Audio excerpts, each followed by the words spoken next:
តោះនេះបងប្អូនច្រកបាច់បាត់បិទបានបិទហើយបិទតែគាត់ថាគេប្រាប់ថាបើកវិញស្អែកម៉ោង8ហើយអ្នកនេះគេចាប់ផ្ដើមបដូរពេលវេលាបិទម៉ោង4បិទម៉ោង4តែអត់ប្រាប់ឲ្យអ្នកទៅចូលទិញអីវ៉ៃអវ៉ាន់អីហើយគ្នាធ្លាប់មកម៉ោង5ម៉ោង6អីគិតមិនទៅ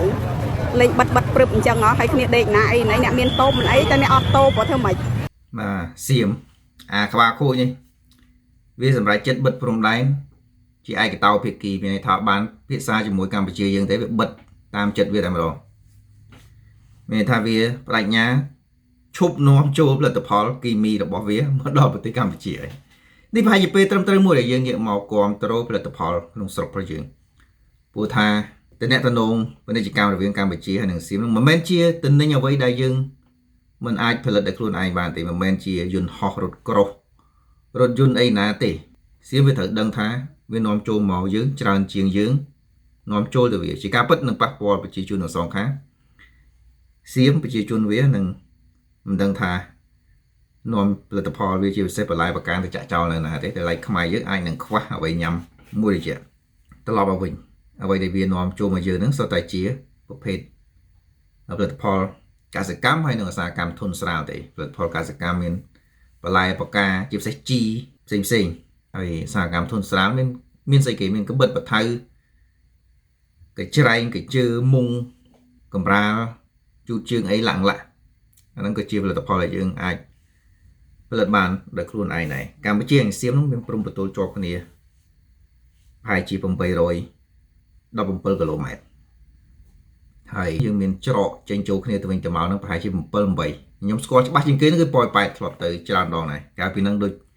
ច្រកផ្សេងជាំស្ទឹងបត់បឹងតកួនម៉ាឡៃអូស្មាច់ស្អីហ្នឹងអាហ្នឹងខ្ញុំអត់ដែរ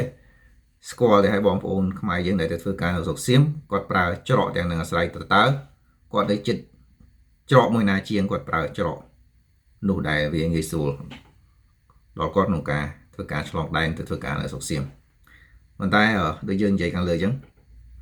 ផលិតផលផាសៀមមិនមែនជាផលិតផលពិសេសទេសិស្សជាផលិតផលគីមីទេជាពិសេសជានៃអាហាររបស់វានឹងដាក់ថ្នាំគីមីដូចផលិតផលរបស់យួនដែរហើយធ្វើឲ្យប្រជាជនយើងមានសុខភាពអត់សូវល្អទេឈឺជំងឺដែលកាយសាហាវជាងគេជំងឺមហារីកមក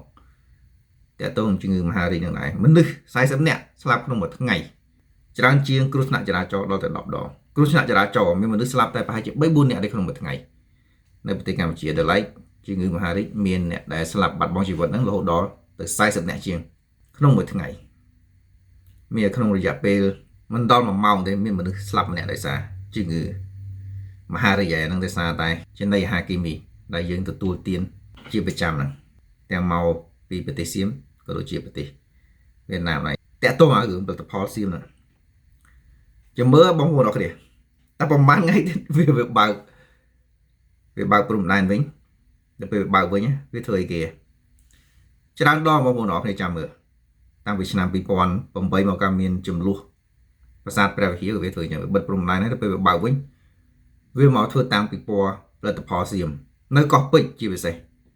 វាជួយចិត្តធ្វើនៅហ្នឹង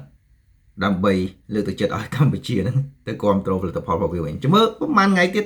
តែវាបើកវិញវាមកធ្វើអញ្ចឹងទៀតដូច្នេះយើងចាំមើលតទៀតចាំមើលវាបិទបានប្រហែលថ្ងៃវាហើយណាគេមកបើកតាមពិព័រណ៍ផលិតផលនៅកម្ពុជាមុនឬក៏ខ្មែរទៅតាមផលិតផលនៅសៀមមុនយើងចាំមើលតទៀត